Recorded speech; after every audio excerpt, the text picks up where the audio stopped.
Olá, boa noite para você que acompanha a TV Câmara, seja pelo canal 16 ou pelas redes sociais. Está começando mais uma edição do programa Educação e Cidadania. E hoje está aqui comigo o professor e PhD em Direito Vinícius Borges Fortes, que vai falar sobre o uso da inteligência artificial, especialmente no período que vivemos das eleições municipais. Boa noite, professor Vinícius, seja bem-vindo à TV Câmara. Boa noite a todos. É um prazer estar aqui conversando com vocês. Uma boa noite a todos que estão em casa assistindo. O prazer é nosso, muito obrigada por ter aceito o nosso convite. Eu gostaria que você começasse um pouco se apresentando. A gente não recebe todo dia um PhD aqui na TV Câmara.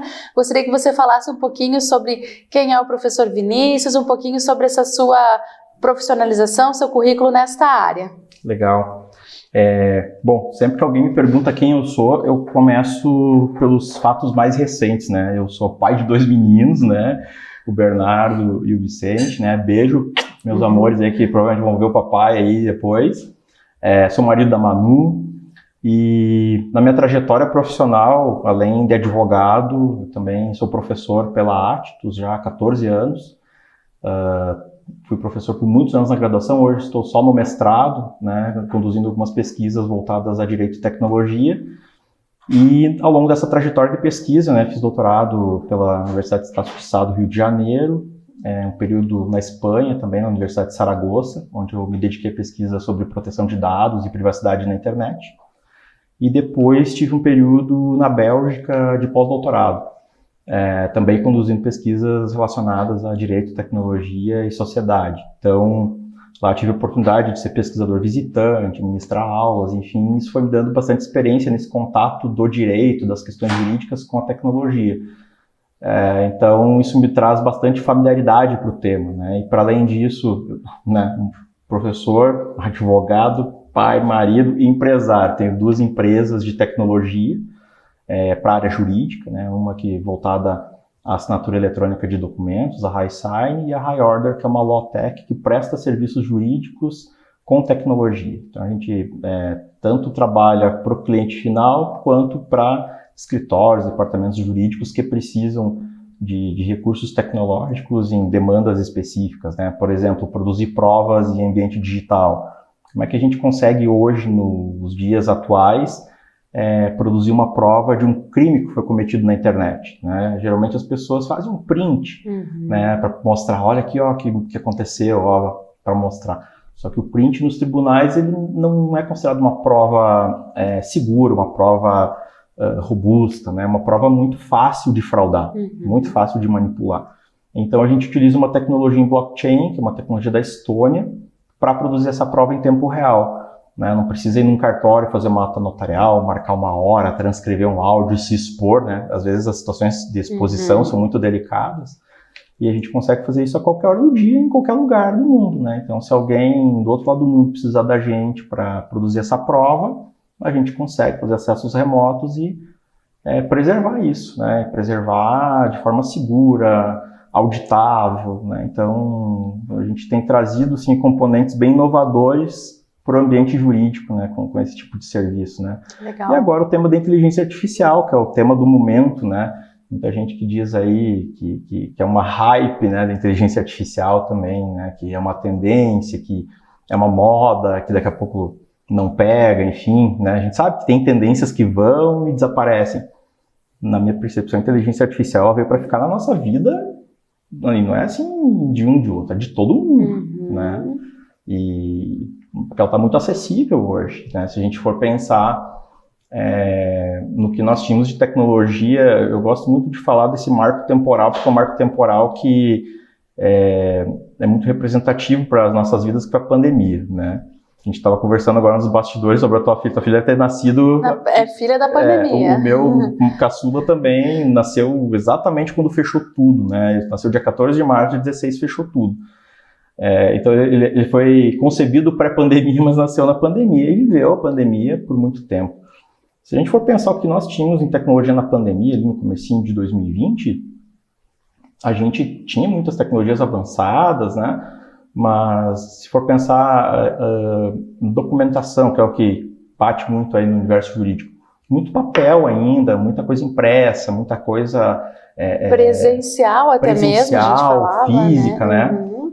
E não se falava numa IA acessível. A gente sabia que a inteligência artificial ela existe desde a década de 50, né? A gente está falando aí desde os primeiros computadores, a gente está falando aí desde os primeiros, nem de robô, né? A gente está falando dos primeiros algoritmos matemáticos criados para poder automatizar alguma coisa, decifrar alguma coisa, pegar lá a máquina do Alan Turing, né? Que tem o filme ainda, né? Falando do processo da Segunda Guerra Mundial. Então, desde aquela época, a gente já tem uma inteligência artificial. O Steven Spielberg fez um filme na década de 90 sobre inteligência artificial. Então, assim, é tudo muito fictício ainda, né? Muito inalcançável para nós no dia a dia. E em pouco tempo, a gente está falando aqui de 2023 para cá, né? Não tem nem 2 anos que as coisas aceleraram muito, muito mesmo. Ao ponto da gente poder ter aplicativos muito acessíveis, da gente ter muitos recursos que podem manipular a imagem, podem manipular a voz, podem manipular texto, pode nos ajudar muito, mas também pode nos atrapalhar bastante, né? Isso, Vinícius, que a gente está falando do Brasil, né? A gente sabe que aqui às vezes as tecnologias demoram para chegar, o próprio brasileiro em si demora para ter acesso, às vezes o custo é muito alto, e não, a inteligência artificial já veio, como você falou, de uma forma acessível. Exatamente, porque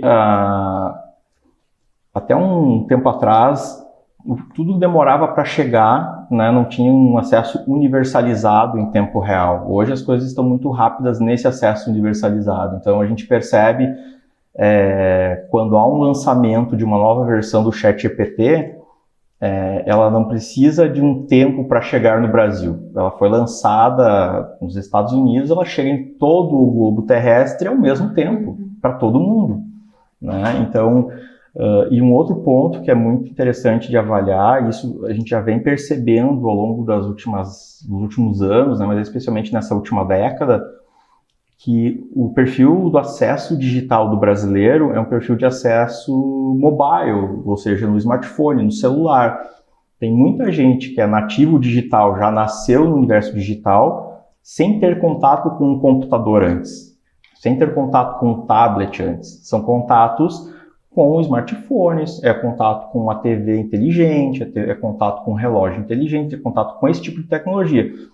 Então, o que vem acontecendo? A inteligência artificial ela vem sendo embarcada dentro desses dispositivos para que seja mais acessível, de fato, né? Então, é muito comum a gente ver agora, nesse nível de avanço da tecnologia em inteligência artificial, que as pessoas consigam acessar de forma mais fácil, porque quando você precisa pensar essas tecnologias para um smartphone, você precisa pensar na experiência do usuário de uma maneira diferente de um computador, né? Então, esse usuário ele tem que ter uma coisa mais intuitiva, tem que ser muito óbvio, né? Ele tem que saber fazer, né? A gente está falando agora, no exemplo da Apple, por exemplo, que está para lançar, já lançou o iOS 18, né? A gente está hoje aqui no dia 20 de agosto. Isso, 21. 21 de agosto de 2024, né? Para deixar temporário, daqui a pouco o pessoal vai ver esse vídeo aí daqui uns anos ainda, Exato. né? Então, agora em agosto de 2024, né? A Apple já fez o lançamento do iOS 18,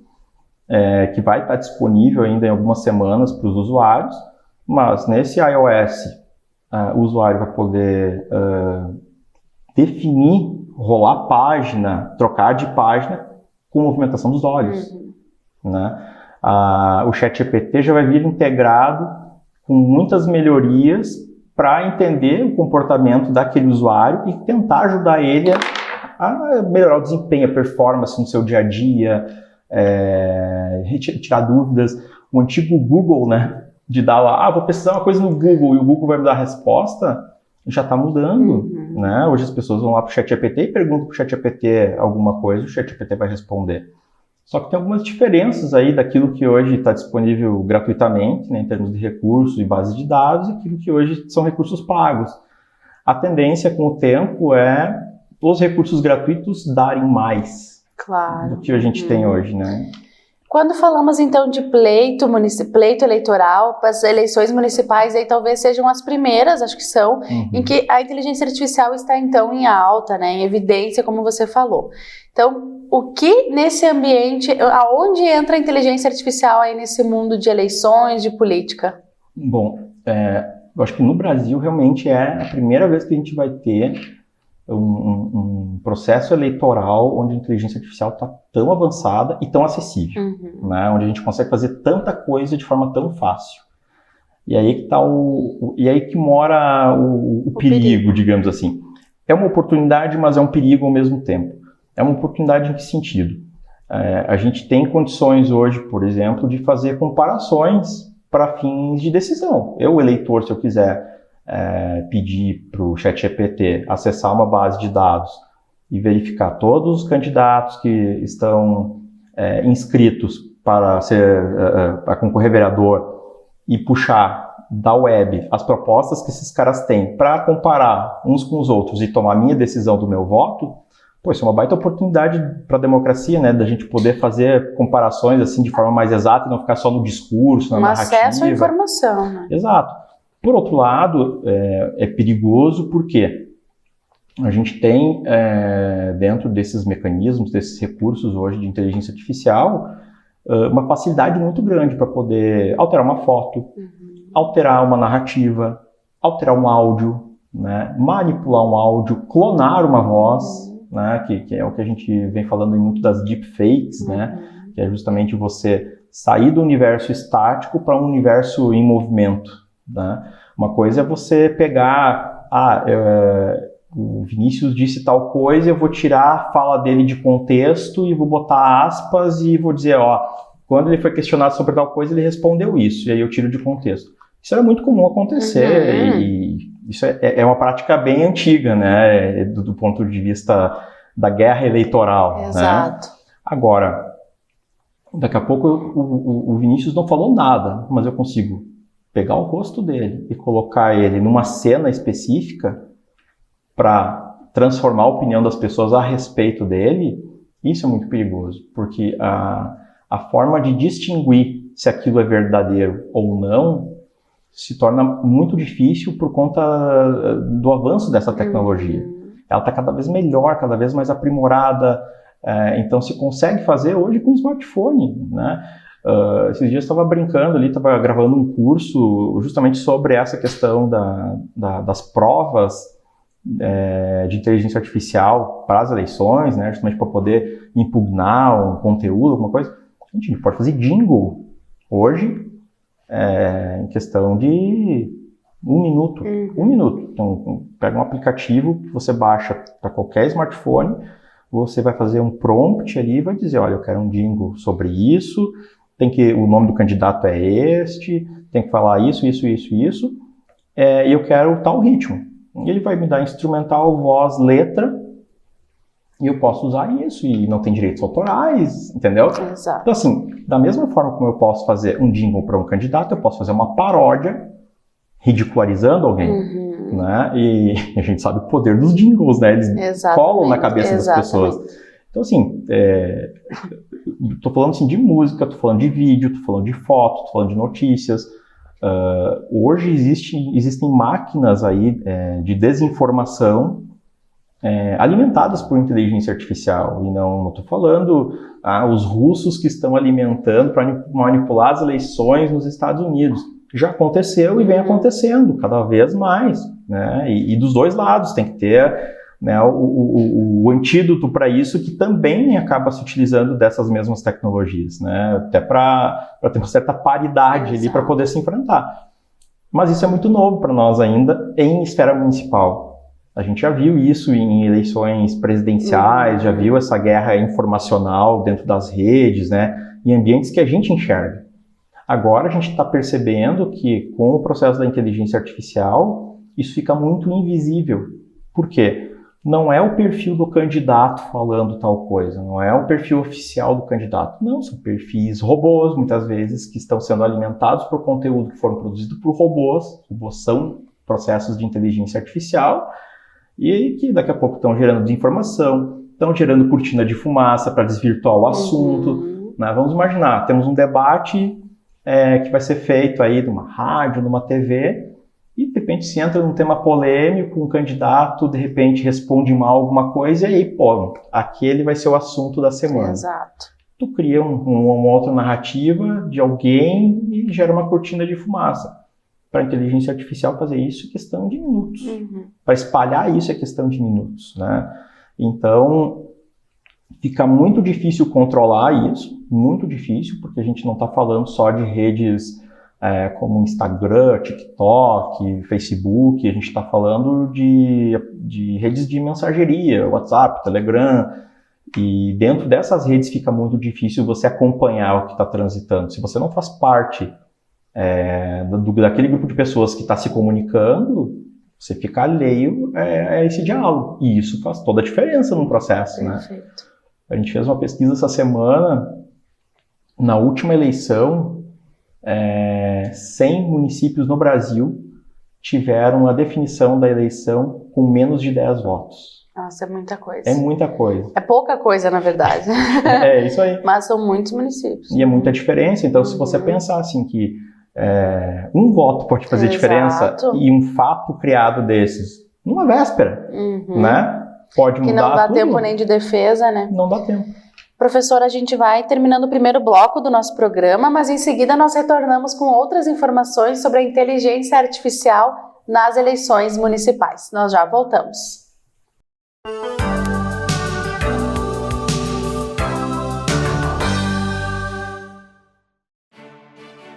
A Câmara de Vereadores é a Casa do Povo. Aqui são criados, votados e aprovados os projetos de lei que definem o rumo e o futuro do nosso município. A Câmara de Vereadores também exerce a função fiscalizadora, supervisionando as ações e decisões do Poder Executivo. Faça parte das decisões. Quando a comunidade participa, a cidade cresce.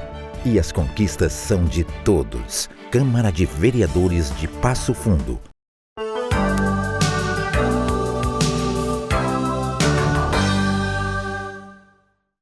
Você que acompanha a TV Câmara, estamos de volta com o programa Educação e Cidadania, que hoje recebe o professor e PhD em Direito, Vinícius Borges Fortes, que está falando sobre a inteligência artificial, especialmente no período que vivemos de eleições municipais. Professor, falávamos então sobre as vantagens e também os perigos, né, os riscos da inteligência artificial nesse processo.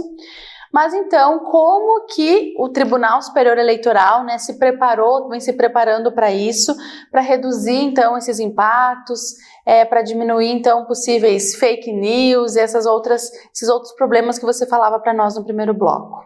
Bom, o Tribunal Superior Eleitoral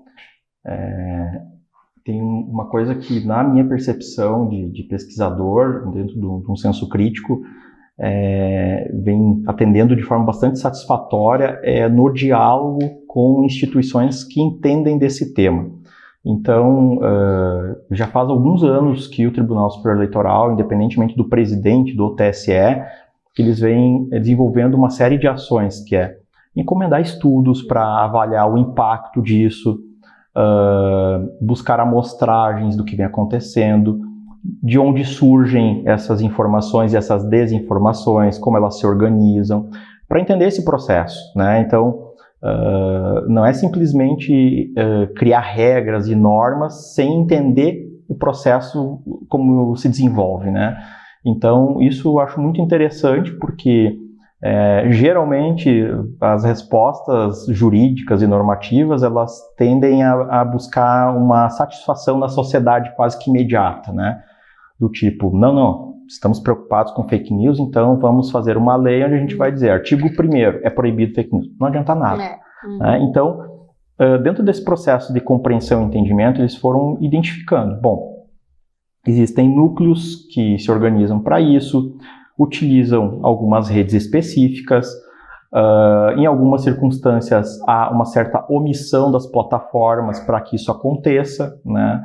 Então, o TSE foi buscando, num processo meio de mediação e negociação com as plataformas, mecanismos de, pelo menos, reduzir a disseminação dessas informações.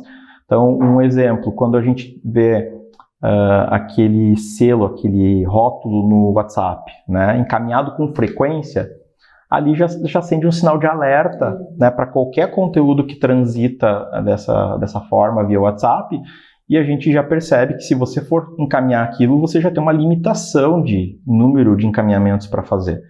Né? Então, é um sinal de alerta e já dá uma retida, né? A não ser que o sujeito tenha muito tempo sobrando para poder ficar encaminhando ali de 5 em 5. Exatamente. É diferente, né? Então, isso já é um processo que decorre dessas conversas, desses diálogos, de mostrar, poxa, esse é um veículo muito importante para disseminação. O que a plataforma pode fazer dentro do seu design, dentro do seu desenvolvimento enquanto software, para ajudar e colaborar para que não se dissemine tanta desinformação com tanta rapidez, né? Pelo menos não é um filtro, mas quando você tem muitas pessoas mandando aquele mesmo conteúdo, onde a fumaça há fogo, então eles colocam um rótulo encaminhado com frequência, que já é um indicativo também para olhar com mais atenção, com outros olhos, com certo filtro, e também essa limitação de encaminhamentos. Quando a gente observa também agências independentes de verificação de fatos, né, os fact-checking, então a gente observa que no Brasil tem uma série de veículos independentes, tem consórcios de imprensa que vão fazer esse trabalho, é elaborado um banco de dados de notícias falsas, né, de desinformação. E aí isso tudo vai sendo confrontado com inteligência artificial pelas plataformas para dizer, isso aqui está no nosso banco de dados, o cara está compartilhando tal coisa, então já vai aparecer uma tarja, olha, isso aqui já foi verificado e não é verdadeiro, e aí já tem a informação correta ali. Então, a gente tem a nosso serviço também, a tecnologia, permitindo que a gente tenha aí um senso de verificação, né, pelo menos, eu sou leigo no assunto, não entendo do assunto, alguém compartilha comigo, né? A nossa boa fé muitas vezes nos leva a acreditar no primeiro momento. Isso o WhatsApp ainda não traz, não tem um recurso para isso, mas a gente vê isso já no Facebook, já vê no Instagram, o próprio TikTok já tem alguns recursos para essa finalidade. Então, todos esses recursos são resultado, né, de muita conversa, de muito diálogo, de muito acordo de cooperação do próprio TSE com as plataformas. O próprio TSE, para essas eleições municipais, montou também um banco de dados para facilitar o trabalho dos juízes eleitorais. Então, o que acontece? Tem situações de grande repercussão que podem estar acontecendo e impactar não só a eleição de um município. Pode ser que aquela prática ela esteja sendo replicável em vários municípios. O conteúdo pode mudar, mas a prática em si pode ser muito parecida. Né? Às vezes o bot, inclusive, é o mesmo, só muda o prompt que você faz ali. Exato. Então, o TSE também montou um banco de dados para essa finalidade, para poder ajudar os juízes eleitorais na tomada de decisão. Um outro fator da normativa que o TSE aprovou no final do ano passado para as eleições municipais desse ano é justamente permitir que o juiz eleitoral, quando identifica um fato que, primeiro, ele entenda que é complexo, 2, que pode trazer uma repercussão muito maior do que só naquele local, ele pode demandar que aquela situação, aquele requerimento que foi feito por uma parte interessada, ele não seja julgado localmente, ele suba para o TSE imediatamente por ser uma situação que tenha relação com inteligência artificial e desinformação. Então, isso também é bem interessante porque existe uma força-tarefa especial trabalhando no TSE há muitos anos, com peritos criminais, com pessoas especializadas para poder fazer essas identificações de forma adequada. Perfeito. Agora, o que a gente já identificou, foi um estudo feito, saiu até uma matéria da jornalista Juliana Dalpiva, agora, questão de uma semana, no período pré-campanha. A campanha eleitoral começou dia 16, sexta-feira, oficialmente, né? Então, tudo que acontecia antes do dia 16 era pré-campanha. Você é pré-candidato, estava em pré-campanha. Em pré-campanha, das demandas que foram levadas já para juízes eleitorais, para os tribunais regionais, nem TSE ainda, 32% dessas demandas envolvem inteligência artificial e julgaram que a inteligência artificial foi usada de forma inadequada, incorreta ou até de forma prejudicial nas pré-campanhas, nem campanhas ainda. Né? Então você imagina que realmente tem um crescimento bem significativo, uma preocupação bem significativa para isso, Até porque tem regras também para propaganda eleitoral, né? Na pré-campanha nem se fala, né? Tem coisas que nem poderiam. Agora, na campanha, eu criei uma imagem para ilustrar a minha campanha e ela foi feita por inteligência artificial, eu tenho que indicar um rótulo que aquela imagem foi criada por inteligência artificial. Eu criei A gente vê muito, por exemplo, desculpa te interromper, mas um exemplo, né, Vinícius? Candidatos locais que usam inteligência artificial para colocar uma foto com um político federal, com o ex-presidente, com o atual presidente. Então ele vai ter, isso pode desde que é identificado. Isso aí pode desde que ele coloque o rótulo que aquela imagem foi criada por inteligência artificial. Se ele não o faz, ele está infringindo uma norma do TSE e vai estar sujeito aí às penalidades do TSE em relação à sua candidatura, né? Para os candidatos se precaverem, então, acho que o primeiro passo é, com certeza, ter a ajuda de um profissional dessa área. Sim, é muito importante entender, né, as regras, né? Não sair baixando o aplicativo e utilizando inteligência artificial, não né? Uma coisa que é muito comum hoje em dia, né? Vamos pensar assim, gravei um vídeo onde tem só imagens. Estou lá cumprimentando os meus apoiadores, eleitores, e aí eu peço para o aplicativo, coloco um texto ali, peço para o aplicativo criar a narração daquilo, com uma voz que é criada por inteligência artificial. Essa situação por si, ela já também tem que ser identificada. Conteúdo criado por inteligência artificial. Então não é que não possa fazer. Pode, mas tem que identificar, né? E tem que fazer essa identificação.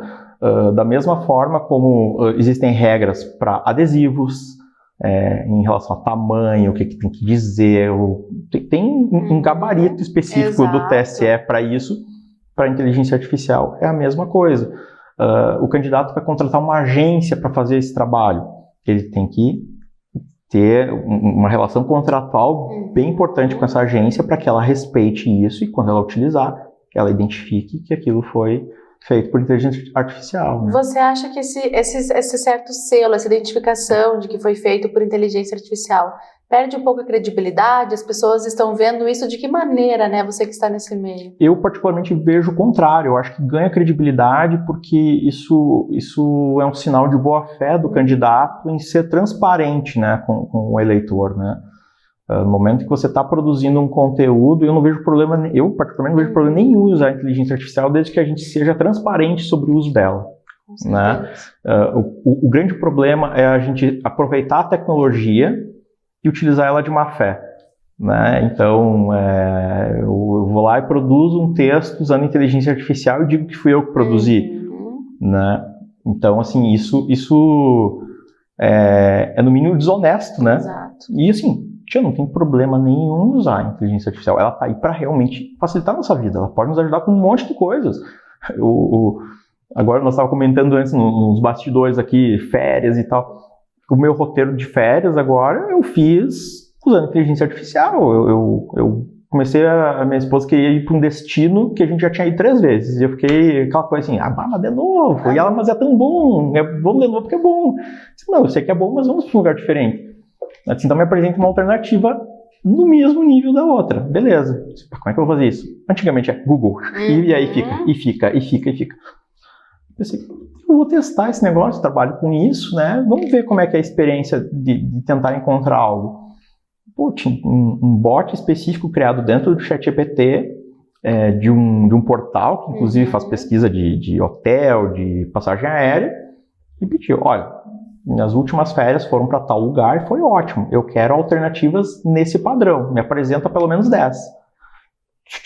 Em 5 segundos as alternativas. Beleza. Gostei dessas, não gostei dessas. Me apresenta outras. E aí ele vai. Então você tem que. É um chat. Você tem que ir conversando, dizendo se está bom, se está ruim, se tu quer mais, menos, né? Tem que saber usar também. Tem que saber usar. Então, assim, a inteligência artificial está a serviço do nosso dia a dia. A gente tem que saber usar de forma responsável, dentro das regras, dentro daquilo que nos propicia. A gente está aqui num programa que é Educação e Cidadania. Exato. Assim, isso falando, né, dentro do processo educacional das crianças, né, dos adolescentes. As crianças e adolescentes estão usando para fazer prova no colégio, para obter respostas, para poder colar, né, fazer a nova cola. Gente, o processo é inevitável que eles usem. É inevitável. Em vez de tirar o acesso deles disso, vamos ensinar eles a usar melhor. Minha percepção é essa, entende? E isso não serve só para crianças, assim, para todo mundo. É para o pessoal mais idoso, que hoje cai muito em golpe. Quanto mais a gente permitir esse acesso, democratizar esse acesso, explicar os perigos, as oportunidades para todas as gerações, melhor vai ser. Porque é um caminho sem volta, né? Perfeito. Professor, para a gente ir encerrando, eu gostaria que você deixasse, de certa forma, algumas dicas para quem é candidato que está nos ouvindo ou para o próprio eleitor, né? Se for vítima de algum crime eleitoral, como proceder, e se quiser usar inteligência artificial, né? Que dicas e conselhos tu dá aí para a gente encerrar o nosso programa? Certo. Para os candidatos, acho que é super importante que o candidato tome conhecimento da normativa do TSE, porque ela é bastante didática. Ela é bem taxativa, explícita do que pode ser feito e como deve ser feito, né? Então, basicamente, é indicar, né, esses rótulos, né, de informação. Um outro ponto que é bem importante, nas equipes dos candidatos, às vezes acontece, né? Tem coisas que fogem ao controle. Tem os cabos eleitorais, tem o pessoal que está envolvido no dia a dia, assessores, tem gente que cai em provocação, tem gente que não cai. Tem que evitar que as respostas às provocações sejam feitas de cabeça quente, porque aí, nesse momento, às vezes a coisa sai do controle. Então, alguém criou um conteúdo, vou responder na mesma moeda. Não. Produz a prova disso. Faz a impugnação junto ao juiz eleitoral e pede a remoção do conteúdo. Faz da maneira certa, adequada, pelo caminho certo. Hoje o judiciário está bem capacitado para responder a esse tipo de demanda. Poderia estar mais capacitado? Poderia, mas é um fenômeno super recente também, né? Não é uma coisa simples para ser tratada. Então, o grande desafio que se tem hoje, às vezes, é, inclusive, identificar se aquele conteúdo foi, de fato, feito por inteligência artificial, porque ele foi tão bem feito. Exato, precisa ser perito, a gente diria, a distinção, né? Ela é complexa. Então, a questão é, sendo ou não sendo com inteligência artificial e gerando um prejuízo, sendo uma situação de desinformação, produz a prova. Seja por uma ata notarial, seja por mecanismos digitais, enfim, produz a prova, entra com procedimento judicial junto ao juiz eleitoral para poder impugnar, pedir a remoção do conteúdo. O juiz vai, se tiver que remover, vai intimar a plataforma para que a remoção aconteça, vai intimar o candidato ou a parte interessada lá que gerou aquele conteúdo para que também seja responsabilizado, e isso é jogado dentro das 4 linhas. O que eu oriento muito os candidatos é que tem que ficar atento em monitorar esses ambientes, de fato, né? Tanto monitorar aqueles que o apoiam, né? Que isso é bem importante para ver quais são as narrativas que estão circulando e o que de fato está acontecendo, quanto os opositores, né? Porque a informação sempre foi poder, sempre, em qualquer época da nossa existência. Com inteligência artificial, com tecnologia, é muito mais poder, muito mais potencializado. Então, inevitavelmente, os candidatos, né, especialmente das majoritárias, precisam começar a ter equipes que façam monitoramentos estratégicos para ver que narrativas estão acontecendo, porque senão, daqui a pouco, o cara está dizendo, eu vejo uma movimentação nas ruas, está tudo certo, como é que eu fui perder a eleição? É aquilo que não se enxerga muitas vezes, que precisa realmente ter trabalhos usando tecnologia para poder identificar. As empresas não monitoram seus concorrentes para saber o que está acontecendo, por que uma está crescendo, a outra não. O processo eleitoral é a mesma coisa. A gente não pode ser ingênuo que isso não vai acontecer nos processos eleitorais. Não só vai acontecer, como já está acontecendo, né? E não dá para se dizer surpreso com qualquer coisa que venha acontecer, porque é resultado disso também. Perfeito. Professor, doutor Vinícius, muito obrigada pelas suas informações. O programa é curto para falar desse assunto, né? Já fica o convite para também quem quiser saber mais, entrar em contato contigo, procurar nas redes sociais. Agradecemos muito, então, a tua participação aqui. Eu que agradeço mais uma vez, sempre à disposição aqui da TV Câmara e poder colaborar com a cidadania, com a educação aqui nesse programa. Obrigada também a você de casa que nos acompanhou em mais uma edição do programa Educação e Cidadania. Uma boa noite e até a próxima semana.